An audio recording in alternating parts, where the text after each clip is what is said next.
Hello and welcome to Good News, Bad News with me, Richard Wheatley. And in the virtual studio with me this week, I have Susan Kitcatt. Hello, Susan. Hello, Richard. And I have Stephen Mayne. Hello, Stephen. Hello, Richard. Nice to have you guys along. So you are the Dickensian journalists who this week will be digging through the recent news and telling me who has had the best of times and who has had the worst of times.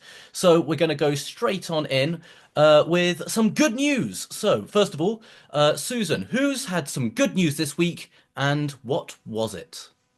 Thanks, Richard. So I think that Canada had some good news this week because they sort of got offered four additional states, that they being the four blue states of Empire State, Massachusetts, Vermont, and Connecticut. And this has obviously come after Trump's suggestion that, let's just call it suggestion for now, that Canada should be the next state of America. But Liz Kruger has actually suggested, well, why don't we join you?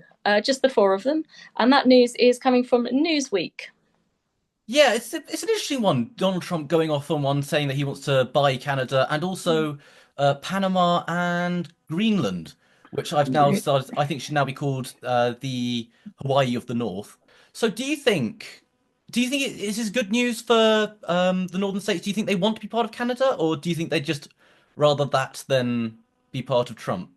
Well, I think most people would rather anything than be part of the Trump, Trump land. But I think it's what I love about this is that the way Kruger's actually sort of said it is, look, there's a lot of us, so we'd rather not have to cross the border illegally at night. You'd notice us. So look, can we just let us in? Just let us be part of you. And it does feel a bit, because she sort of said, look, there's a lot of us, you'd notice us anyway. It feels a bit like, when you're a kid and you ask your parents for permission for something, and you sort of say, like, what, like, I'm going to do it anyway, right? Yeah, I think so. Okay, it's a good shout. Let's see. Stephen, what's your Yes, good news? Who's had good news and what was it? I think the world has had good news on this one, keeping our Dickensian ideas going. But I think this is probably mainly good news also for politicians in general. But we'll stick with Trump and not necessarily a politician, but somebody who obviously influences public view. Mr. Mark Zuckerberg, the head of Meta. The BBC have announced that Facebook and Instagram, both owned by Meta, are getting rid of their fact checkers. And they're going to replace them with the X, previously known as Twitter, controlled by our favorite multi-billionaire Bond villain, Elon Musk, which I can now say because he's a free speech absolutist. We're commenting actually, so his community notes. So Yeah. commenting on the Axia post is left to users. In a video posted alongside a blog post by the company on Tuesday, Mark Zuckerberg actually said third-party moderators were too politically biased, and it was time to get back to our roots around freedom of expression. And I think this is good news for everybody, most notably Mark Zuckerberg, because he obviously gets to fire people, and he's got a very expensive watch collection at the moment, which I'm sure you've read in the press. But I No also Apple think it gets Watches, I'm sure. no Apple Watches, definitely not. But I think also goes back to the concept that people should do their own research on things, and always concerned me that people got their news flow from social media anyway. But the way it can manipulate the masses is deeply concerning. So I think it is a good idea that they've got rid of their moderators that can be independent, which can be biased to their own personal views. I'm not quite sure about it being completely open, though. That does seem a bit Wild West to me. So hopefully we'll see where it settles. But I think in general this is good news, not only for the accountants at Meta, but also the world in general. Well, I'm going to say it's not actually the world, it's only the US. They Oh, they are continuing moderation in the UK and EU, but it's only the US where they're dropping the moderation. oh, I should read my articles better. I apologize, Richard. That isn't Uh, how I read it. no, it's all right. But yes, I can sort of see where you're going with that one. Thing is though, who is going to correct people when they say ridiculous things? Like there's certain things they need to moderate Facebook anyway. Are they going to changing? I don't think they're going to be changing moderation of sort of harmful content. But where do they Yeah, draw the line for harmful content and say no, that can be done with community notes? I don't know. I've got to say, I've already seen a few sort of jokey things go around about like saying things like the trained monkey that is Mark Zuckerberg has said he's no longer going to fact check things. So people putting blatant lies about him Right, yes. specifically up. So yeah, I I mean, it mean, is quite good news for me because one of the other things I do on my YouTube channel is mashups of newsreaders reading news stories, making it into weird stuff. I call it basically shallow fake. It's not deep fake. It doesn't stand up to even the slightest scrutiny. But that's your nickname for me too, isn't it, Richard? Shallow fake. shallow fake. Oh no, you're very deep. I don't even know what that means. But anyway, yeah, they those things I now get to label as educational resources under the Facebook But then also, method. sorry, I also think it's interesting, like Steve was sort of saying that on one hand, it could encourage people to sort of, fact check themselves and look for other means of information other than Facebook or social media. But it could also mean that some people just believe what's there as read still, which sort of, so I think it's part of it I see as like being concerning, then part of it I do see as, it's a bit like if say all our newspapers, well, as if newspapers haven't always sort of printed some things that were a bit biased. But yeah, I don't know. I It's think an that's the interesting one, point, isn't it? though. I think that's the point. When you were trying to make your own opinion, you would read different people's points of opinion, and you would find the facts. So we always knew that certain papers were left leaning or they were right leaning, and so you Yeah. would read both, and then you would make your own point of view.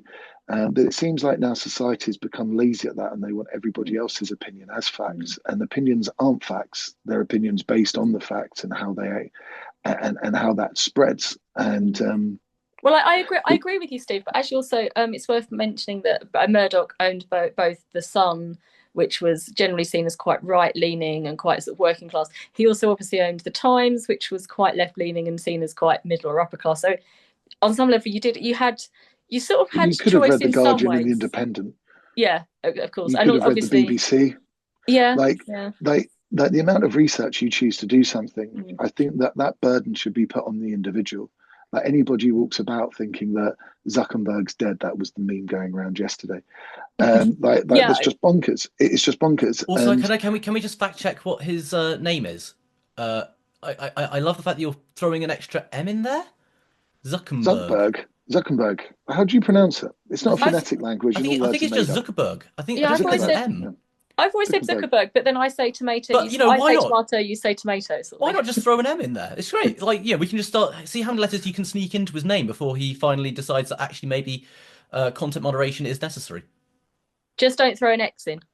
The content moderators, I think, were meant to be moderating things that were quantifiable facts. So, you know, rating things like statements about the size of the inauguration crowd at Trump's first inauguration. You know, there were stats about that. There were stats which were then said by the Trump administration, and they were different. And so the fact moderators could look at that and say, well, we have quantifiable data, we have photographic evidence that it was raining. Mm-hmm. So when he says it didn't rain, you know, there are facts. It's when you start getting into slightly more nebulous things like this thing is better than that. Yeah, Mm-hmm. maybe that. That's an opinion, though. That's not fact. Yeah, That's that's what very the good. issue is. Yeah, Mm-hmm. and I agree with what you said. There's always been left leaning or right leaning papers, but I think the majority of people who really wanted to get to the bottom of things would read both of them because the facts should be identical in both. It's just the opinions that would differ. Mm-hmm. I've always been of the opinion that if you have a strong opinion, you're probably wrong. Yeah, that's fine. So I am So if going. I strongly think that you could be one of the world's best journalists, am I wrong? Yes, Yeah. because I'm going to arbitrarily give the points for this round, or the point for this round, to Susan. So we're going to move on. Thank you. Yep. So I think the Canada has had the better offer than the world slash America. So we're going to move on. Some bad news. So I'm going to let Stephen. You can start us off on this one. Stephen, who has had some bad news this week and What Right, was it? it's the people living in Balacastro. Now, this is an Italian village, at the foot of the boot. If we can picture Italy, this is reported by BBC News. So, a small Italian village has banned its residents from becoming seriously ill. So, What? people living in Bellicastro are ordered to avoid contracting any illness that may require emergency medical assistance. And this has been decreed from the local mayor. Apologies for the poor pronunciation here. Antonio Torcia states. The Torture Stits. Torcia, Torcia. I'm not particularly sure how Oh, you okay. No, pronounce that's that fine. properly. So I was just thinking like torture state. Like, wow. Okay. Torture. No, that's the individual surname. Now, this is obviously bad news for the aging population of this small village. But it's actually there kind of it's known as a joke because it's there to highlight the poor hospital and healthcare infrastructure in the region, which is predominantly over 65, and they've had a very poor area, and it's been influenced by the mafia, according to the BBC. It's the BBC saying it, mafia, not me. I just want to make that very clear, Yeah. suggesting that it's been overrun with fraud effectively, and it's bankrupt the health system. And actually, Cuba came to the rescue to help them out the last few I know. years. But Cuba. I was just looking at this article now as you were talking about it. mm, Cuba. That is the it's, last country I would have imagined. Cuba's supposed to have a wonderful healthcare system, but I think that might just be relative to America's. That I mean, everyone's got that. Uh, I wouldn't want to fact check it. yeah. Well, I think I would want to fact check that personally, but So, I don't have a team of fact checkers, sadly. Maybe I can borrow. Maybe they'll be going cheap now that yeah, exactly. Facebook have got rid of theirs. Quite a few are currently unemployed. Okay, so yeah, there's about was it almost 500 doctors coming from Yeah, Cuba to help out in Italy. So a ban on anyone who's becoming ill, from yeah. anyone from becoming ill. Everyone is now. How do they enforce that? Just have Well, people obviously, going around with you like can't enforce it. You can't enforce vaccine it. I think. needles. Yeah, it's been done to highlight the issue of the healthcare system in that region of Italy, but still very bad news if you are ill because you're not going to get the healthcare you should have in an established country like Italy. So I think it's one of those which is important to highlight. It's definitely bad news. They don't have good healthcare in that area of Italy, and it's very bad news for all the residents in Belcastro. Oh, hang on, they've got Castro in the t name of their No, town. That explains why Belcastro. Cuba's helping. That explains why Cuba's helping. They've got Castro in the name. They'll help anyone. You just name your town Castro, and they're like, "Oh, we'll help you out." There we go. Yeah. Okay, okay. In that case, Susan, who have you found who's had some bad news this week, and what was it? Well, this is the person I think who's had bad news is someone called Chris Middleton, who I've never heard of before, but I had heard the song. Have you heard the mock version of "It'll Be Lonesome This Christmas"? He made "It Will Be Freezing This Christmas." He's sadly lost his job at the BBC because under his stage name of Sir Starmer and the Granny Harmers, he made that song, and now he's come out with his full name. The BBC know who he is, and they're like, we can't. Well, going back to bias and stuff, they said, well, we can't have this, you're sacked, basically. So it is unfortunately sad news for him. He's no longer going to be going into the BBC and doing his work there. So I don't know if he's got enough ideas for jokey songs Yeah, he's got a to career to take off now. yeah to keep As Sir Keir and the Granny Harmers. I don't know. I don't know how many songs he's got left in the tank, but apparently he. So I did actually listen to this song earlier today.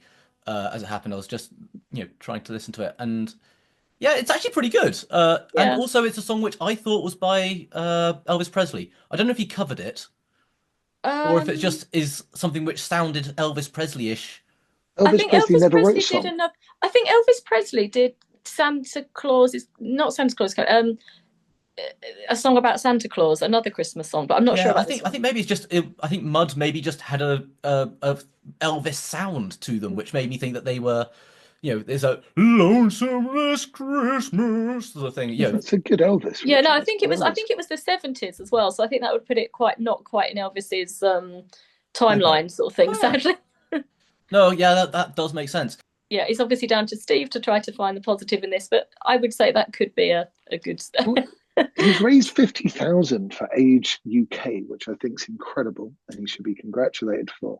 And actually, in the article, he says only a small percentage of his income, as in his personal income, comes from the work he does with the BBC. So hopefully, Freelance. yeah. So hopefully, Mr. Middleton, I assume no relation to Kate, has got an opportunity to hopefully raise more money for Age You know UK. what? I'm so glad you actually said that about Kate because since reading that name, it's been slightly in the back of my head bugging me why I know that surname and trying to think but I didn't pay much attention to it. I didn't think about it, but I just like I recognize that surname and then moved on. But it's been slightly niggling at me every time I hear it. Middleton, Middleton. And it's like, and then you went Kate. It's like, oh, yes, okay, I'm really okay. surprised, Rich. I'm really surprised you hadn't already noted that one because even something I was going to say is like, yeah, she's like singing about freezing this Christmas. We all hope Camilla is not, and I'm sure she won't be freezing this Christmas. She's got Charles to keep her warm. She'll be fine. Yeah. Yeah, those ears to sort of fan the flames or something. So we've got Stephen's illegal illness, or we've got Susan's freezing freelancer. And I think this time I'm going to give the point because he's actually made a phenomenal amount for charity, and he has now got basically a whole new career. I'm going to give the points, the point this one to Stephen for the bad week. So we're going to leave it as a draw. So finally, I'd like to move on to the final section of the show, which is future news. Have you got any future news? I certainly do. There's a lot of news in January, Richard. Comedy Incorporated has a new home. We're starting there on the 14th of January. It's Signature Brew in Haggerston, about 5-minute walk from Haggerston train station. We're incredibly excited to be there. Hopefully, we'll be there the first 3 Tuesdays of the month moving forward. But we've got about an 8-date run there at the moment. Tall Tales and Cocktails starts its New Year residency at the Rosemary Branch Theatre on the 16th of January, next Thursday, depending when this is released. Very importantly, Tuesday, the 21st of January is my 44th birthday. For those who know me, amazed I'm alive. My cardiologist is amazed I'm alive, and my wife is ruining the fact that I'm still alive. So lots of exciting things happening. And also we'll be announcing some new theatres shortly for some people who want to have the funny thrown at them from the stage by raconteurs. So very exciting 2025 coming ahead. If you want to check it out, obviously, Steve on Instagram, Tall Tales and Cocktails on Instagram, and Comedy Incorporated on Instagram to keep up to date with my comedy ramblings. So yeah, Is that excited. 3 HAs in Steve? It's because it used to just be Steve, but we universally accepted I got funnier. Excellent. I love that reasoning. Perfect. Okay, in that case, thank you both for coming along, and I will see you again in other shows in the future. For now, I hope everyone at home has a good week, not a bad week. Goodbye.